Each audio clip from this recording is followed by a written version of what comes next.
এক লোক হসপিটালের বিছানায় শুয়ে তার জীবনের শেষ প্রহর গুনছে।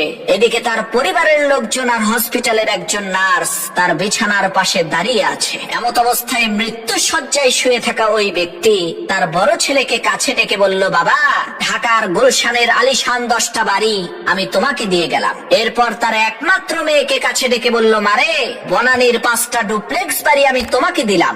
এরপর ছোট ছেলেকে বলল, বাবা, তুমি সবার চাইতে ছোট আর সবার চাইতে আমি তোমাকে বেশি ভালোবাসি, এজন্য বসুন্ধরা সিটি কমপ্লেক্সের ওই 15টা দোকান আমি তোমার নামে করে দিলাম। অবশেষে তার স্ত্রীকে বললেন, আমি দুনিয়া থেকে চলে যাওয়ার পর টাকা পয়সার জন্য যাতে কারো কালো মুখ দেখতে না হয়, এজন্য এলিফ্যান্ট রোডের 12টা ফ্ল্যাট আমি তোমাকে দিয়ে গেলাম। পাশে দাঁড়িয়ে থাকা নার্স লোকটার স্ত্রীকে বলল, আহারে, আপনি কতই না ভাগ্যবতী মহিলা, এত ধনী একজন স্বামী পেয়েছেন।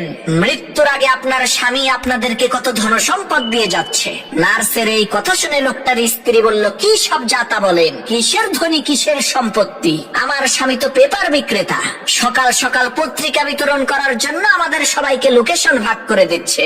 লোকটার স্ত্রীর এই কথা শুনে ওই নার্স আজও পর্যন্ত কোমায় আছে।